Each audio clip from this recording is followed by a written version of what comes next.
Olá, o Direito Sem Fronteiras está no ar. Vamos falar sobre uma nova etapa do capitalismo, agora conectado à tecnologia. Afinal, o que são as criptomoedas? Quanto elas valem? Como é possível acumular este dinheiro virtual? Vamos saber um pouco mais na reportagem. A criptomoeda é um código virtual que pode ser convertido em dinheiro de verdade. É negociado pela internet de forma anônima, sem intermediação, mas também sem um sistema monetário regulamentado e livre do controle de uma autoridade financeira, como o Banco Central. Essa espécie de moeda digital é armazenada em uma carteira e administrada em um computador pessoal, em um tablet ou mesmo em um celular. A tecnologia por trás da criptomoeda é chamada de blockchain, ou protocolo de confiança. O blockchain define um índice global para todas as transações dentro do mesmo mercado, como se fosse um livro-razão, totalmente público e compartilhado. A ausência de mediadores criaria esse senso de confiança na comunicação direta entre as partes. A moeda virtual já é uma opção de investimento de grandes corporações e governos, como os Emirados Árabes, a Estônia e Singapura. Sinal de que não é apenas uma moda passageira, o Bitcoin, a criptomoeda mais popular do mundo, tem batido recordes de cotação. Sensacional. Para debater o assunto, nós convidamos Fabiano Jantalia, professor de Direito Econômico, e Ingrid Barth, integrante da Associação Brasileira de Criptoeconomia. Muito obrigado pela presença dos dois aqui no nosso programa. A Noruega e a Suécia parece que já assumiram a criptomoeda definitivamente, né? Como é que se explica esse salto? Viveremos sem dólar no mundo? Eu não acredito que a gente vai viver sem as moedas que a gente diz que são as moedas fiduciárias, né? Aquelas que são de Banco Central. Mas eu acredito que vai haver uma adoção maior das criptomoedas para determinados fins específicos. Então, por exemplo, a gente está vendo muito a parte de tokenização, que a gente chama, de ativos físicos. Então, você transforma um ativo físico em um criptoativo, uma criptomoeda. Só para a gente explicar para quem está em casa, o que é um ativo físico? Por exemplo, uma garrafa de vinho nobre que você tenha, que você queira, de repente, transformar isso num ativo digital. Então, você transforma aquela garrafa, você cria, lastreada naquela garrafa, uma moeda que você pode, de repente, guardar ou compartilhar com quem você queira e utilizar isso futuramente, de acordo com a variação do preço dessa garrafa. O seu ativo também, seu token, também vai valorizar. Então, esse tipo de projeto, eu acredito que vai ser cada vez mais comum, não necessariamente como uma moeda fiduciária, mas como um ativo que você vai conseguir circular de maneira mais fácil. Vai ficar fácil para o direito tomar conta de contratos a partir de moedas? Sim e não. Eu acho que a tecnologia blockchain ela ajuda bastante, por exemplo, naquilo que tem se popularizado como os smart contracts, né? Que são contratos que se autoexecutam e que, a partir de condições pré-estabelecidas, já tem o seu transcurso até a execução, até o cumprimento do seu objeto, se for o caso. No caso das criptomoedas, eu acredito que isso vai desburocratizar, facilitar, ampliar o acesso das pessoas a instrumentos outros de compra, de aquisição de bens, negociações. Completando um pouco do que a Ingrid falou, eu acho que as criptomoedas elas vêm para somar. Elas vêm para suplementar e não complementar, ou seja, elas não vêm a partir de um buraco, de um gap não atendido por essas moedas normais. Elas vêm para introduzir uma inovação, uma nova forma de negociar mais fácil, mais rápida, porque nem todo mundo, às vezes, pode querer manter uma conta, ou ter necessariamente várias contas em banco, então a pessoa pode muito bem fazer essas negociações a partir de criptomoedas. Eu acredito, portanto, que ela é um instrumento de facilitação. E na medida em que as pessoas conheçam melhor o funcionamento das criptomoedas, a população vai aos poucos desmistificando e vendo que tudo aquilo que se fala por aí realmente não tem procedência alguma. Grandes investidores já disseram que a criptomoeda pode ser uma grande armadilha por falta de segurança, falta de lastro. Há uma moeda aí que parece que valia do dia para a noite 12 mil dólares. Como é que a gente pode ter segurança numa transação como essa? A minha opinião pessoal com relação à segurança é que as criptomoedas elas trazem mais segurança. Porque o que acontece? Quando você vai fazer uma transação com uma criptomoeda, essa transação ela fica registrada no blockchain. O que é o blockchain? O blockchain é o sistema, como se fosse um sistema tecnológico, com várias tecnologias acopladas, que permite a transação e o registro dessa transação. Autentica, isso, protocola e exatamente, registra. Exatamente. E todos esses registros são imutáveis. Então, o blockchain foi construído para que não possa haver mudança nas informações que foram registradas lá. Isso traz um nível de segurança hoje para uma transação de criptomoeda muito maior do que uma moeda fiduciária, por exemplo, né, que Vamos não fica fazer uma registrada. comparação aqui, tentar Claro. fazer? O senhor ajuda, doutor. Eu sou um operador financeiro em algum lugar e eu sou uma pessoa que estou com uma perturbação terrível, posso mexer na sua conta e tirar dinheiro da sua conta para ela, para a conta dela. Isso é possível hoje no sistema financeiro. Sim. Com a criptomoeda, isso seria possível? É mais difícil, porque você precisa da chave privada, que a gente chama, né? E mesmo assim você consegue rastrear. Hoje já existem mecanismos de rastreio de transações dentro do blockchain que você sabe exatamente de que carteira foi, para que carteira está sendo enviada. Então você consegue ir atrás muito mais fácil quando você faz uma transação dentro do blockchain. Onde que o banco pode ganhar ou pode perder dinheiro com a adoção da criptomoeda?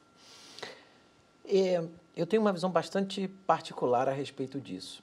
Eu acho que as criptomoedas, elas, se bem incorporadas ao sistema financeiro, às relações econômicas e financeiras, elas não vão trazer perda para praticamente ninguém.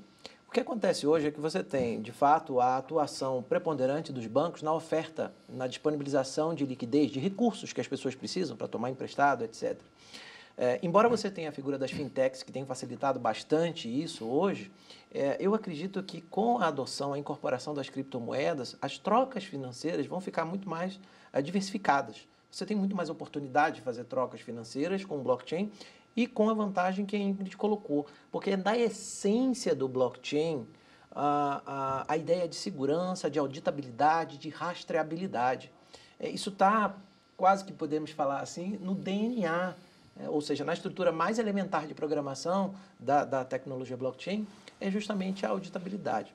Eu acredito, então, Bob, que não haveria, num primeiro momento, isso causa impacto para todos. Uhum. Isso vai trazer uma nova... O blockchain, não só as criptomoedas, mas o blockchain em si, ele é, como a Ingrid fala muito, uma verdadeira revolução, né? E aí a expressão é dela, revolução social, né? Ele traz uma revolução da forma como as coisas são conduzidas e, dentre elas, nas operações financeiras. Então, eu não vejo eu vejo um jogo, como dizemos na economia, um jogo de ganha-ganha e não um jogo de todo mundo vai ganhar. Eu acho que sim, eu acho que sim. Agora, é óbvio que para isso é preciso uma série de cuidados, é preciso uma série de pavimentações, inclusive na seara jurídica, com regulamentação, com estímulos. É isso que eu vou perguntar para você agora. Tá. Existe uma regulamentação mínima sobre essas transações, sobre o acesso, digamos, da clientela a esse sistema? Hoje, o que não tem regulamentação são as empresas que trabalham com isso, né? São as exchanges e tal, que estão se juntando através de associações para tentar se autorregular, sugerir o que seria interessante para que o mercado efetivamente cresça e beneficie todo mundo, toda a população. Então, a gente não é proibido você ter criptomoeda, inclusive você pode declarar isso no seu imposto de renda, o que você ganhou com isso, tanto pessoa física quanto jurídica. O que falta realmente é uma clareza para as empresas que querem trabalhar com isso. Mas para a população, isso já é teoricamente livre, né? É interessante falar um pouco sobre isso também, porque a criptomoeda, o criptoativo, que eu gosto mais porque não é efetivamente uma moeda, eu não acredito nisso, os criptoativos, eles são altamente tecnológicos, né? Então, a base dele é tecnologia. E hoje, peguei uns dados recentes, a gente tem 1,2 celular por pessoa no Brasil.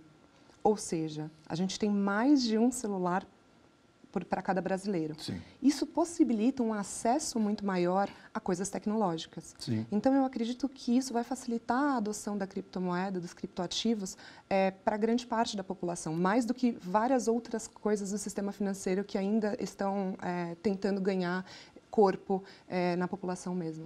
Qualquer pessoa pode ter acesso a essa criptomoeda, ou como prefere a Ingrid, esse criptoativo?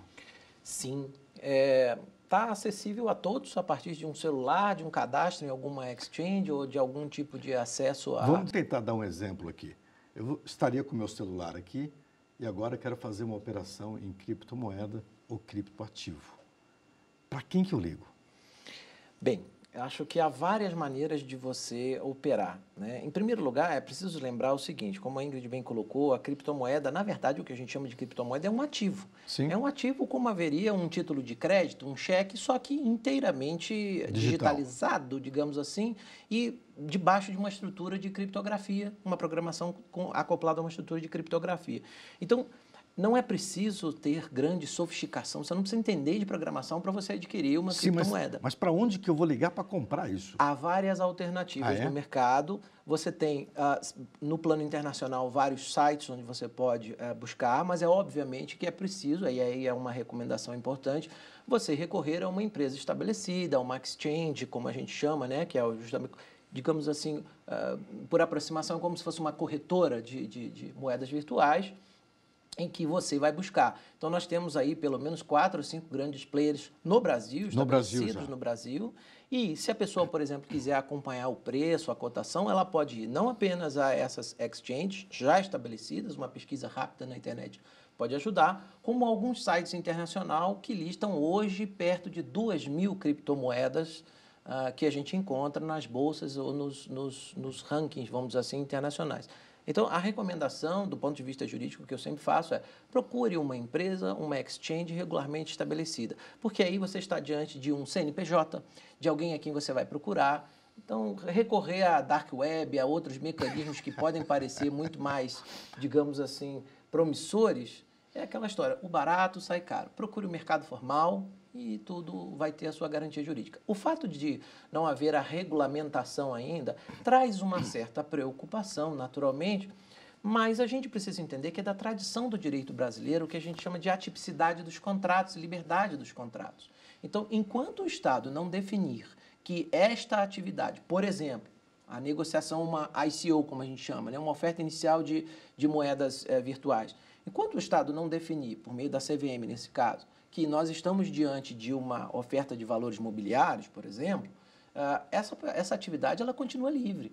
Então, não há hoje nenhuma irregularidade, nenhuma ilegalidade. A regulamentação que tem se buscado é para dar ao mercado um pouco mais de liquidez, um pouco mais de segurança e, claro, para você estruturar isso de uma forma mais clara, mais transparente. Voltamos disso. Daqui a pouquinho vamos voltar a falar nesse assunto assim que a gente voltar do nosso intervalo. Não vai embora.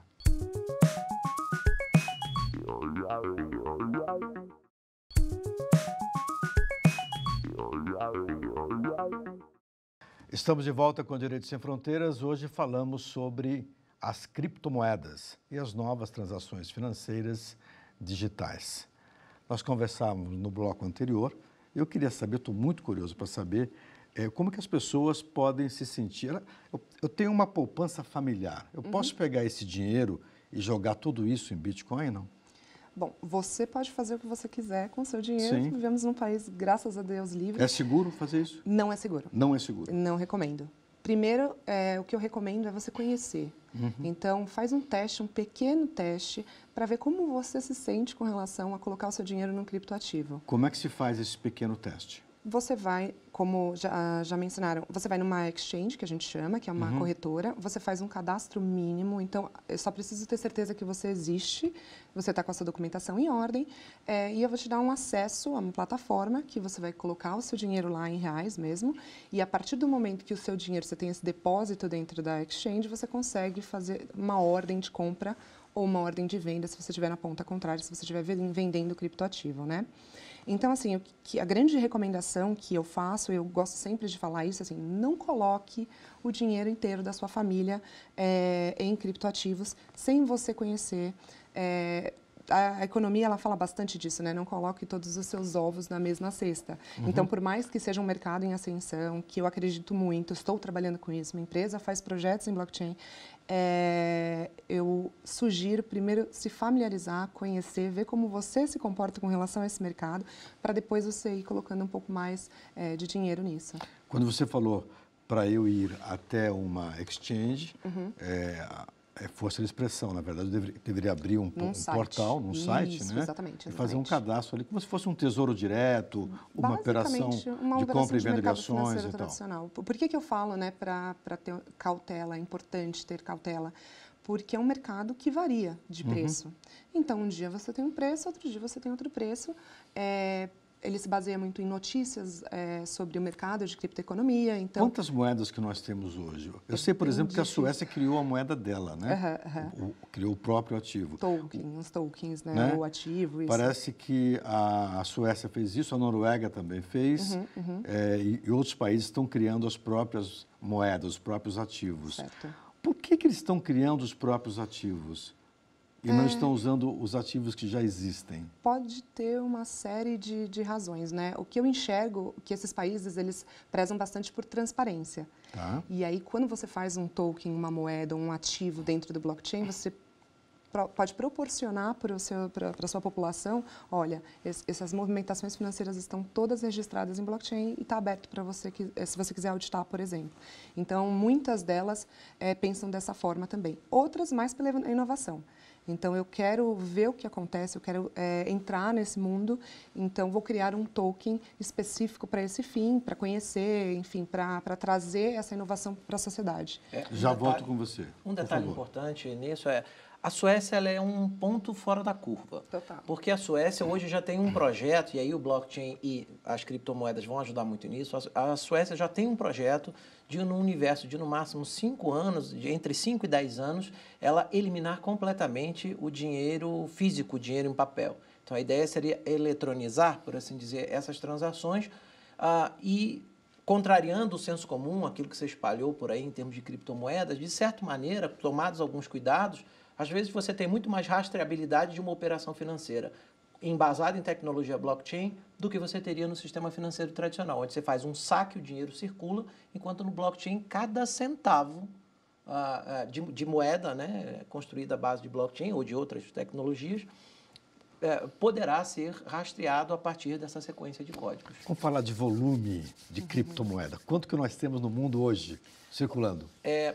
Pesquisas em sites especializados, né, apontam alguma coisa na faixa de 400 a 500 bilhões de dólares. Hoje.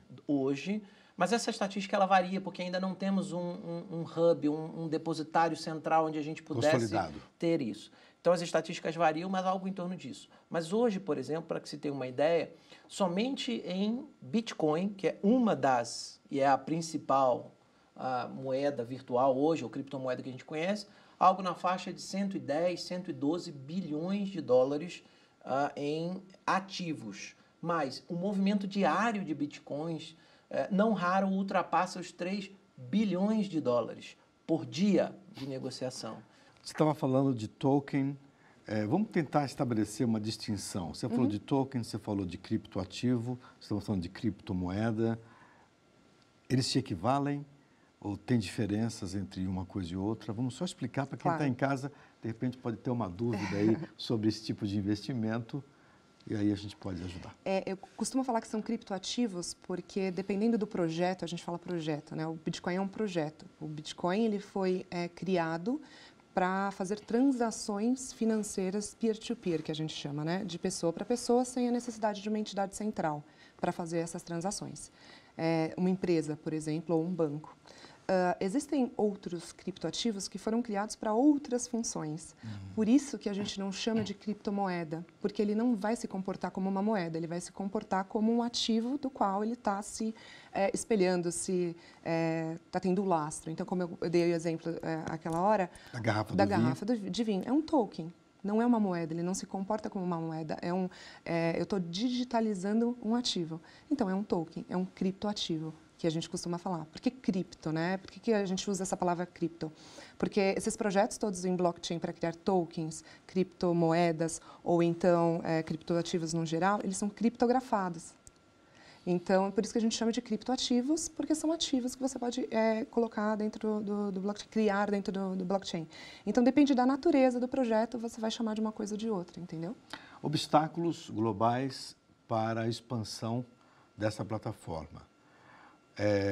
Um banco central, por exemplo, como o Banco Central dos Estados Unidos, o Federal Reserve, ele é bastante flexível em relação à adoção dessas moedas? Ou existe uma crítica global? Eu sei que os investidores são críticos, mas como que as instituições consagradas, o Fundo Monetário Internacional, o Banco Mundial, como que eles veem essa plataforma nova? Bom, só essa pergunta eu acho que abriria um espaço, um programa inteiro, mas tentando resumir Resumidamente, aqui, eu diria o seguinte, rápidas palavras. O Financial Stability Board, que é um órgão de assessoramento, vamos dizer assim, internacional, ele acabou de publicar agora em outubro de 2018, ele publicou um documento justamente reunindo todas essas contribuições e visões sobre os bancos centrais. De uma maneira geral, há dois grandes blocos de questões aí. Primeiro, dos riscos, e como a Ingrid falou, nesse ponto há riscos, mas há riscos próprios, como tem as ações, como tem uma negociação cambial, como você vai fazer algum tipo de investimento. Todo investimento tem risco. Uma segunda preocupação, essa sim que tem sido tratada com muito mais conservadorismo, de respeito à prevenção à lavagem de dinheiro. Pesa sobre as criptomoedas a alegação de que haveria uma facilitação maior, a lavagem, etc. Isso me parece fruto de ou uma maledicência ou um desconhecimento sobre as potencialidades do blockchain. Porque, se bem exploradas, né, hoje as grandes exchanges, por exemplo, no Brasil já estabelecidas, elas fazem todos os procedimentos, ou pelo menos tem essa ideia de que fazem, de know your client, que a gente chama de conheça seu cliente. É como a Ingrid muito bem colocou no bloco anterior, quer dizer, você faz uma identificação para saber se a pessoa tem ou se ela não tem, se é ela mesmo ou se ela é A, está dizendo que está comprando em nome de B. Como é que o mercado se prepara para lidar com essa insegurança, vamos dizer, já discutida? Minha visão é que o mercado de criptoativos ou criptomoedas ele já está bem avançado, porque ele pega emprestado do mercado financeiro muitos conceitos, por exemplo, como a questão de prevenção à lavagem de dinheiro, a parte de conheça seu cliente. Então, hoje, como eu mencionei, quando você vai fazer uma transação de comprar ou vender um criptoativo numa corretora brasileira, eles já te pedem um mínimo de documentação para provar que você é você. Eles te dão limites, então não é ilimitado o valor que você pode transacionar dentro dessa corretora. Além disso, qualquer transação suspeita, muitas vezes as exchanges elas, vão checar a fundo, ver se realmente aquilo faz sentido.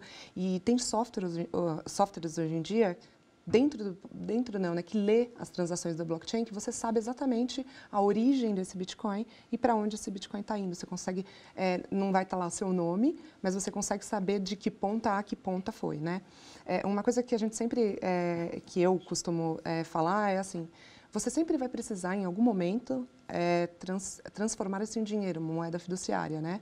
E as exchanges, elas vão fazer esse papel. Porque é muito mais difícil você fazer qualquer coisa errada com uma criptomoeda porque fica imutável dentro do blockchain.